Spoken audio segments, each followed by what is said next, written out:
Hello guys, magandang umaga sa ating lahat. Dito tayo sa ating YouTube channel. Salamat sa inyong pagsubaybay sa ating channel. Kahapon guys, ang mga 18 Marines ay nakapagsalita na guys, no? Kahit di tayo nakapunta doon ay dami mga post kahapon, no? Mga kasama nating mga nandoon sa nagko-cover sila sa 18 Marines.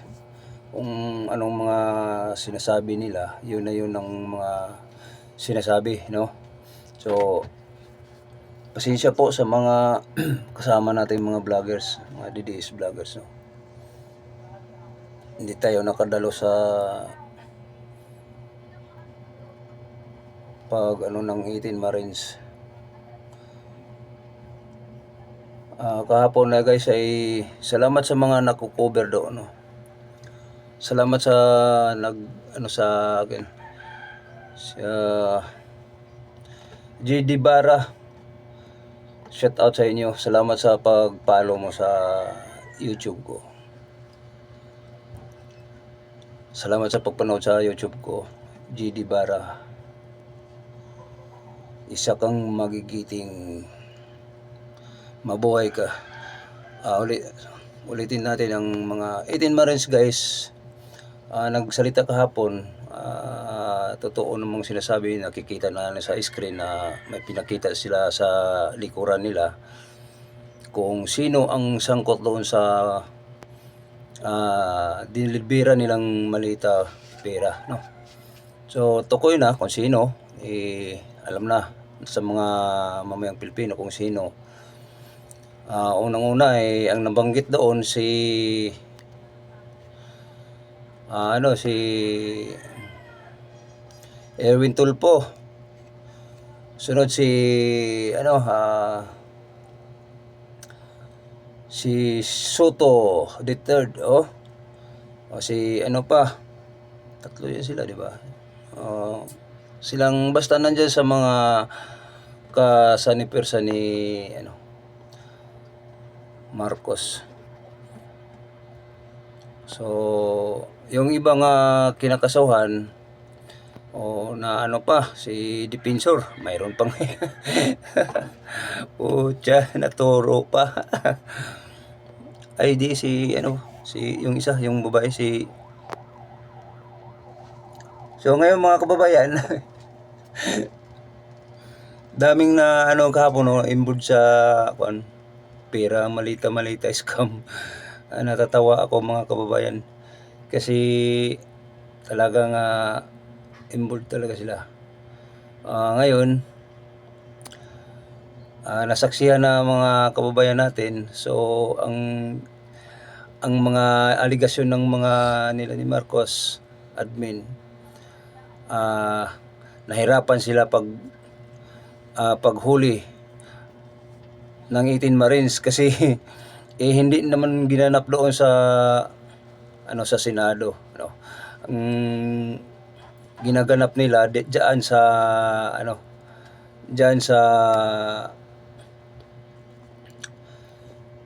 tawag nito yung sa diyan sa may di pa makaabot sa Kapaginaldo, no? So doon nila ginaganap yung nila pagdinig sa 18 Marines. So ngayon mga kababayan, lulumpasay na ang mga Marcos admin. Naglulumpasay kasi tukoy naman talaga kung sino. Tukoy na ang mga senador kung sino, no? So wala na silang ligtas.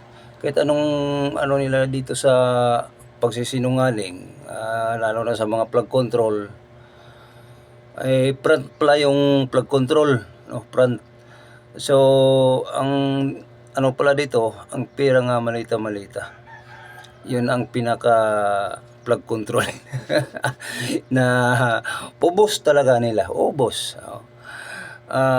Talagang pinasinungalingan nila ni Marcos na walang nangyayari nga nakawan sa pera. Pero ngayon ay nagsalita na, no? Isangkot si Marcos, si si si Saldico. Kasama na nga, di ba? Saldico mo yung utak sa kasi siyang senador. Ang kalaunan noon na pang lumayas. Ngayon ang sa mga mga senador ni Marcos, naglulumpasay na kayo. Kasi tukoy na kayo kung sino. Ay halata na kayo. Pati si Marcos, wala nang kapaglalagyan ng pawis, ng laglag ang pawis sa pagdinig sa mga 18 Maris na nagsasabi. Dineliberan ilang malita nga dineliber ni sa mga 18 Maris dyan sa bahay pala ni Marcos. Ang nag-reserve ito rin yung anak ni Marcos, si Sandro. Ay, halata na, wala na. Diba, mga kababayan? Ngayon, ang bantayan natin ito, kapag may ulan naman, bagyo, pumasok sa ating bansa, ano namang aligasyon nila? Sasabihin naman nila nga, ay, marami ng plug control. Ano bang plug control? Kahit poste lang nakikita, paano na yung poste? Yan sa baha pag na yan, bumulusok yung baha, may kasama ng putik, di ba, mga kababayan?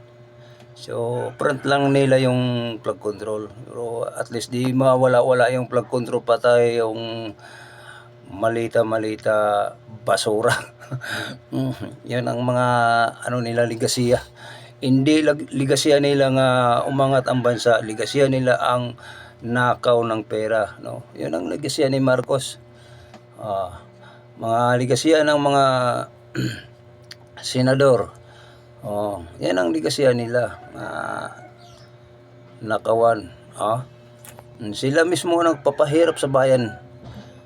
Sila mismo ang nagbabasto sa ating institusyon. Sila ang nagpapahirap sa mamayang Pilipino, nagugutom,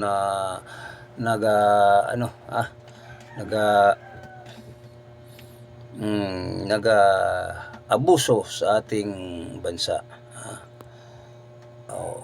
Isipin nyo, kung natandaan nyo mga kababayan, kasali pa dito ang ICC.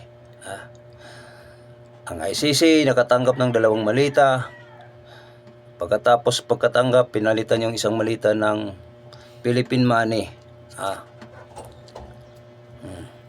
Philippine money, I'm sorry. Yung dollar, para mapunta ang pera nila. Kasi Philippine money, dito naman sa atin yan, Philippine money. Natanggap nila, although natanggap nila Philippine money, 2 malita. Ang isang malita, yun ang cheeky ang yung So ngayon ay alam na sino ang nagbigay yan, sino ang nag-escort. 18 Maris pa rin, sabi, nagsasalita, no? So yan ang mga ligasiya ng mga Marcos, kahit pa paano mga kababayan, hindi pa tukoy kung sino talagang sabihin nilang sino ang mastermind. Nandiyan ang mastermind, putik na yan. Nandiyan ang mastermind, tukoy na. Bakit di pa makukulong-kulong yan? Di ba? Pero alam nyo, bakit hindi pa makukulong? Handa-handa na lang tayo. Subaybayan natin mga kababayan. Parang makukulong na yan. Makukulong yan. So, di pa natin pangalanan kung kailan. Subaybay lang natin itong kaganapan sa Malacanang. Kasi bukas, doon na sa Senado magsalita yung mga kuan, senador natin, no? Sila si Dente Marcolita, doon na sila magsalita. So mga kababayan, ang di pa nakapag-subscribe, mag-subscribe kayo. Wala namang bayad nito, no? So ulitin ko ang mga nakapag-follow o nag-subscribe. G. Dibara, salamat sa inyo. Mabuhay ka po. Enjoy lang tayo, no? Alam naman natin kung sino ang nagpapalo, binabasa natin dito. Pinaabot din natin sa kanila. Kasi sila ay medyo nakita nila ang ating mga video ina-upload. So, yun, nakasupport sila. So, maraming salamat sa inyo. So, parang yung hindi pa nakapag-subscribe, mag-subscribe na kayo mga kababayan. Para sa ganun ay tayo po ay tuloy-tuloy pa rin. Kahit paano. Ang di pa kung nagustuhan itong ating video, di pa niyo i-share, follow kayo. Pinutin ang bell button para updated kayo bago i-share rin yung video. No? So maraming salamat. God bless. So maraming salamat. Magandang umaga.